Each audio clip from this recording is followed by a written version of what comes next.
Alright, today, day 1 video 2, we're going to look at some examples. It says solve the equation tan theta equals 2. What you have to keep in mind here is that the time period for tangent function is pi and not 2 pi. So when you find the general solution, you have to add multiples of pi because it repeats every other pi instead of 2 pi. So let's go ahead.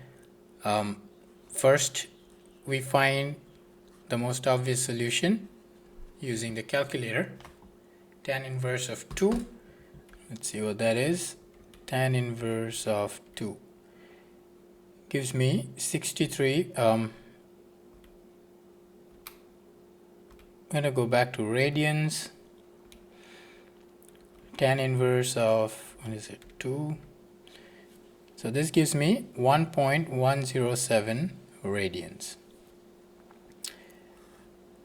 Now I know there's going to be two answers in 0 and 2 pi. Alright, all positive, sine positive, tangent positive, cosine positive. So we found 1.107 radian, which is in the first quadrant. So that is 1.107. So this is 1.107. So my other solution is going to be 1.107 plus pi radian. Let's find that roughly, which comes out to about 4.248 radian. Now for the general solution, so the solution is going to be 1.107 plus k pi, where k is integer.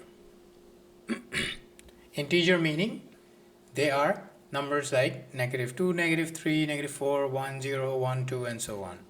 And the other solution is 4.248 radians plus k times pi with the same condition on k. So when k is 0, you get these two exact solutions. When k is positive, you get the solutions as you move on the x-axis to the right, and when k is negative, you get the ones that are to the left. So more examples. Find all solutions. So over here I'm going to have to do a little bit of math. Plus 1 divide by 2 to separate out sine theta.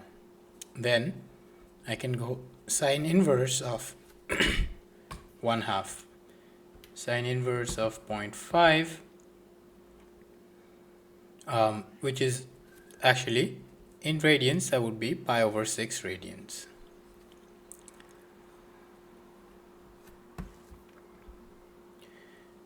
Now that is just the quadrant 1. So quadrant 2, if this is pi over 6, theta 2 would be pi minus pi over 6, which is 5 pi over 6 radians.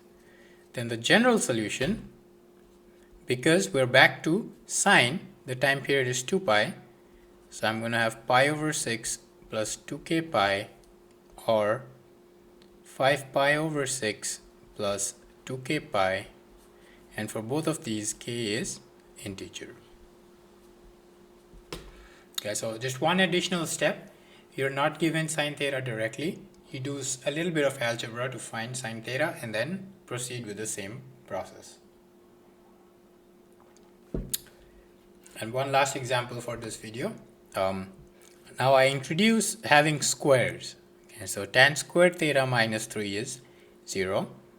This would mean tan squared theta is 3, which gives me, now over here, without using trigonometry or the periodic properties, there are already two solutions because of algebra.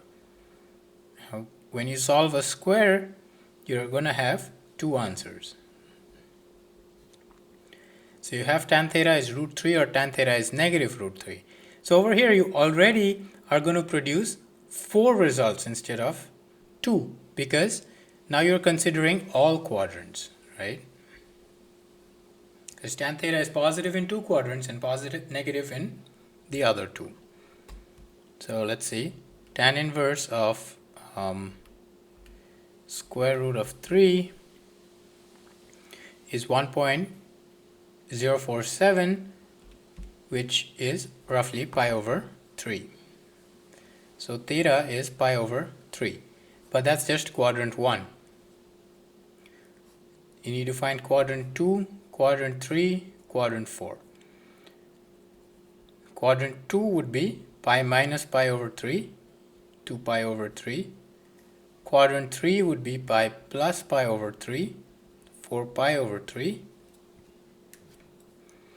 And quadrant 4 would be 2 pi minus pi over 3, which is 5 pi over 3.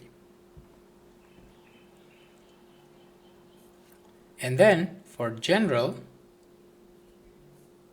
the time period for tangent is pi, so it's pi over 3 plus k pi, or 4 pi over 3 plus k pi, or 2 pi over 3 plus k pi, or 5 pi over 3 plus k pi. And for all of these, k is an integer. This means pick any value of k, plug k into any one of these four, whatever result you get, find the tangent, square it, it's going to be 3. So those are all the solutions. So you have to be a little careful when you're finding all solutions if a squaring is involved, because that means you're already starting with two possible options and then generalizing all possibilities of those two possible options. Okay, that's it for this video. Next video we are going to take a brief journey back into Math 103 and look at something you learned there called factoring, and then we're going to use that technique for trigonometric functions now. Okay, that's it for this video.